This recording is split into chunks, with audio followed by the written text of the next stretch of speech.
Hi అండి. Welcome to కథల మాలిక channel. చాలా గ్యాప్ వచ్చింది. కానీ ఒక కొత్త కథతో మీ ముందుకు వచ్చాను. కాకపోతే ఒక స్టోరీని మధ్యలోనే ఆపేసాను. మీలో ఎవరికైనా ఇంట్రెస్ట్ ఉంటే కామెంట్ చేసి చెప్పండి. ఆ స్టోరీని కూడా కంటిన్యూ చేస్తాను. ఇక కొత్త కథ పేరేంటంటే వరించే ప్రేమ.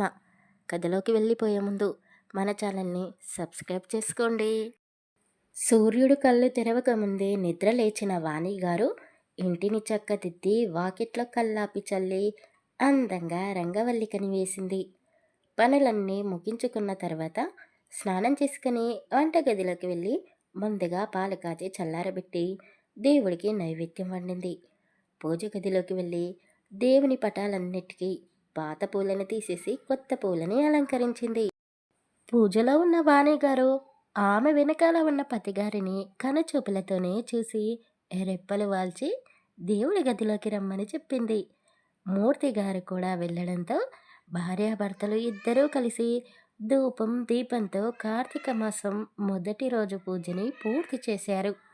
గంట మోగుతున్న శబ్దం, ఫోన్లో అలారం శబ్దం రెండూ ఒకేసారి రావడంతో హాయిగా పడుకొని ఉన్న వాళ్ళ పిల్లలకు మెలకువ వచ్చింది. అబ్బబ్బా!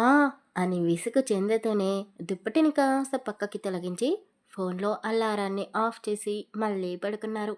5 నిమిషాల తర్వాత ఈసారి తులసి కోట దగ్గర గట్టిగా గంట మోగించింది తల్లి.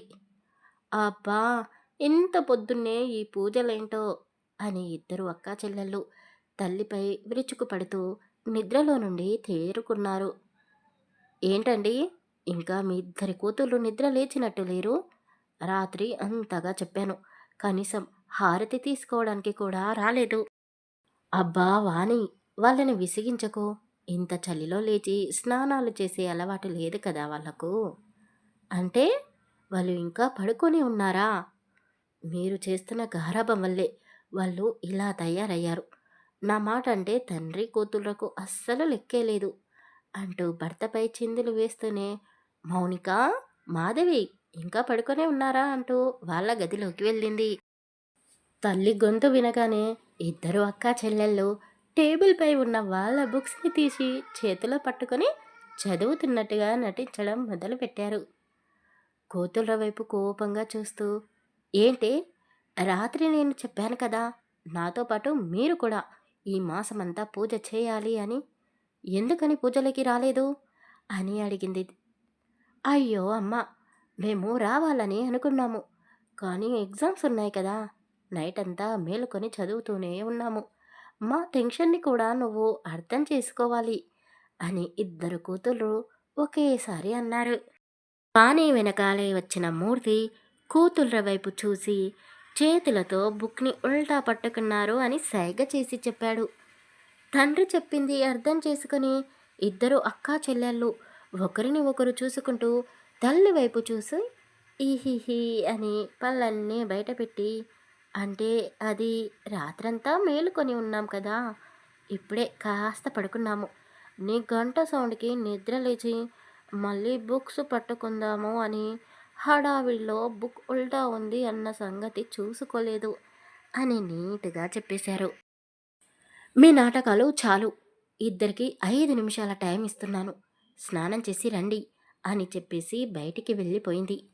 అమ్మా, అమ్మా, మరీ 5 నిమిషాలేంటే అని వాళ్ళు అరుస్తున్నా వాణి వినకుండా వెళ్ళిపోయింది. ఏంటి నాన్న, అమ్మతో ఇన్ని సంవత్సరాలు ఎలా వేగుతున్నారు మీరు? మాకు అసలు ఫ్రీడమ్ లేకుండా చేస్తుంది. అసలు ఎవరైనా ఇంత పొద్దున్నే నిద్ర లేచి స్నానాలు చేస్తారా? మా ఫ్రెండ్స్ అయితే హాయిగా పడుకొని ఉంటారు. అసలు మా ఫ్రెండ్స్ వల్ల మమ్మీలు ఎంత ఫ్యాషన్గా ఉంటారో తెలుసా? నాన్న, నీకు మా అమ్మ ఎక్కడ దొరికింది? ఈవిడని కాకుండా ఫ్యాషన్గా ఉండే మమ్మీని పెళ్లి చేసుకుని ఉంటే ఆవిడ మాకు అమ్మ అయ్యేది. హాయిగా మేము కూడా ఎంజాయ్ చేసేవాళ్ళం అని మౌనిక తండ్రి భుజంపై తల వాల్చి అన్నది. మరో భుజంపై మాధవి తల వాల్చి నవ్వుతూ, అక్క, రాత్రి అమ్మ చెప్పింది మర్చిపోయావా? ఇలా పూజలు చేస్తే నీకు మంచి మగడు వస్తాడు అని చెప్పింది కదా. మౌనిక మాధవి వైపు కోపంగా చూస్తూ, కావాలంటే నువ్వే చేసుకో పూజలు పెళ్ళి, నాకేమీ పెళ్ళి వద్దు. నేను నాన్నతోనే ఉంటాను. అయినా నువ్వేంటి అక్క అని పిలుస్తున్నావు? నాన్న కాలేజీలో కూడా అందరి ముందు కావాలని నన్ను అక్క అక్క అని పిలుస్తుంది. ఒక్క నిమిషం ముందు పుట్టిన పాపానికి నన్ను చంపుకు తింటుంది అని ఇద్దరూ చిన్నగా గొడవ పడడం మొదలుపెట్టారు. వాళ్ళ గొడవని చూసి తండ్రి నవ్వుతూ, ఇక చాలు మీ అల్లరి. మీ అమ్మ మళ్ళీ వస్తుంది. మీరు ఇలాగే ఉన్నారంటే ఈసారి నాపై అరిచేస్తుంది. త్వరగా రెడీ అవ్వండి. మిమ్మల్ని కాలేజీ దగ్గర వదిలిపెట్టి నేను ఆఫీస్కి వెళ్తాను అని మూర్తి గారు చెప్పడంతో వాళ్ళిద్దరూ ఓకే అంటూ ఫ్రెష్ అవ్వడానికి వెళ్ళారు. వంటగదిలో ఉన్న వాణి దగ్గరికి మూర్తి గారు వెళ్ళి వెనకాల నుండి ఆమెను చుట్టుకోబోయాడు. కూరగాయలు కట్ చేస్తూ ఉన్న వాణి గారు చేతిలో కత్తి పట్టుకొని వెనక్కి తిరిగి, ఏం చేస్తున్నారు అని కోపంగా అడిగింది. అయ్యో అయ్యో, ముందు ఆ కత్తి పక్కకు పెట్టవే. అయినా పిల్లలు ఇంకా గదిలో నుండి బయటికి రాలేదు, నువ్వు కంగారు పడకు అని అన్నాడు. అయ్యో, మర్చిపోయారా, పూజలో ఉన్నాము, కాస్త దూరంగా ఉండండి. అయినా వయసుకు వచ్చిన అమ్మాయిలను ఇంట్లో పెట్టుకుని ఈ అల్లరేంటండి? ఆయన భార్య చేతిలో ఉన్న కత్తిని చేతిలోకి తీసుకొని కూరగాయలు కట్ చేస్తూ, వయసుకు ప్రేమకు సంబంధమేంటి? మన పెళ్ళయి ఇంకా 25 సంవత్సరాలు కూడా కాలేదు. వయసు అయిపోయినట్టు అప్పుడే నువ్వు నన్ను దూరం పెట్టకు. పిల్లలు అన్నట్టుగానే ఫ్యాషన్గా ఉన్న మరో అమ్మని వాళ్ళకు తేవాల్సి వస్తుంది అని ఆయన అనగానే వాణి కోపంగా చేసింది. మూర్తి గారు కత్తిని కాస్త దూరం పెట్టి కోపంగా కూడా, భలే ముద్దుగా ఉన్నావు అంటూ ఆమె బుగ్గపై ముద్దు పెట్టుకున్నాడు. వావ్! నాన్న నువ్వు సూపర్ అంటూ మౌనిక వీళ్ళ వేసింది. మాధవి చప్పట్లు కట్టింది. వాణి సిగ్గుపడుతూ, ఏం చేస్తున్నారండి మీరు అంటూ పిల్లల వైపు చేసి, మీరు కూడా ఏంటి అంటూ వాళ్ళపై కోపాన్ని చూపిస్తూనే సిగ్గుపడుతూ తలదించుకుంది. మాధవి మౌనిక తల్లిని వాటేసుకొని, ఎందుకమ్మా సిగ్గుపడుతున్నావు? మా నాన్న నిన్ను ఎంతగా ప్రేమిస్తున్నాడు. నిజంగా మీ ఇద్దరిని చేస్తుంటే తొందరగా పెళ్ళి అని మౌనిక అనబోతూనే పెదాలు లోపలికి ముడుచుకొని కళ్ళు పెద్దగా చేసి గొంతులోని మాటని బయటికి రానివ్వకుండా దగ్గడం మొదలుపెట్టింది. సరే సరే, ఇప్పటికే ఆలస్యమైపోయింది, తొందరగా టిఫిన్ చేస్తాను, తినేసి వెళ్ళిపోండి అని వాణి తొందరగా వంట చేసింది. టిఫిన్ చేసిన తర్వాత తండ్రితో కలిసి మౌనిక మాధవి కాలేజీకి వెళ్ళిపోయారు. నాన్న యశ్వంత్, కాలేజీకి వెళ్తున్నావా? వెళ్ళే దారిలో నన్ను కాస్త శివాలయం దగ్గర వదిలిపెట్టు అని తల్లి నిర్మల అడిగింది. అబ్బా, ఏంటమ్మా, పొద్దున్నుండి ఇంట్లో పూజలు చేస్తూనే ఉన్నావు, మళ్ళీ గుడికి వెళ్ళడం అవసరమా అని అడిగాడు. అవసరమే. ఈ ఇంటికి మంచి కోడలు, నిన్ను ప్రేమించే భార్య దొరకాలి అని ఈసారి గట్టిగానే కోరుకొని పూజ చేస్తున్నాను. వీలైతే నువ్వు కూడా గుడి లోపలికి వచ్చి వెళ్ళు.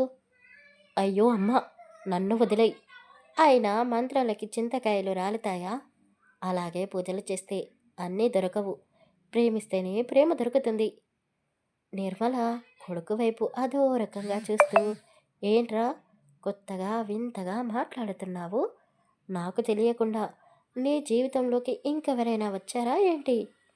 ఎవరైనా ఉంటే ముందే చెప్పాయి, నాకు టెన్షన్ ఉండదు. ఏంటి, దేని గురించి టెన్షన్ అంటూ యశ్వంత్ నాన్న ప్రతాప్ పేపర్ చదువుతూ అడిగాడు. టెన్షన్ టెన్షన్ ఏమీ లేదు నాన్న, ఎగ్జామ్ ఉంది కదా, దాని గురించే మాట్లాడుకుంటున్నాం. నాకు లేట్ అవుతుంది. అమ్మా పద, నేను నిన్ను గుడి దగ్గర వదిలేసి వెళ్తాను. నాన్న బాయ్ అని చెప్పి ఒక్క నిమిషం కూడా అక్కడ ఉండకుండా తల్లిని తీసుకుని బైక్ స్టార్ట్ చేసుకుని స్పీడ్గా గుడి దగ్గరికి చేరుకున్నాడు. ఏంట్రా, ఇందాకటి నుండి ఫోన్ మోగుతూనే ఉంది, ఎవరు అని నిర్మల అడిగింది. అయ్యో అమ్మా, కొత్తగా ఎవరు ఫోన్ చేస్తారో? మౌనిక. ఈరోజు అది నాకంటే ముందుగానే కాలేజీకి వెళ్ళినట్టుంది, అందుకే ఫోన్ చేస్తుంది. ఓకే బాయ్ అని చెప్పి నేను వెళ్తున్నాను అంటూ యశ్వంత్ కాలేజీకి వెళ్ళిపోయాడు. కొడుకు వెళ్తున్న వైపే చూస్తూ నిర్మల నవ్వుకుంటూ ఉంది. వాణి కూడా అదే గుడికి రావడంతో నిర్మల, వాణి ఒకరిని ఒకరు పలకరించుకొని గుడి లోపలికి వెళ్ళారు.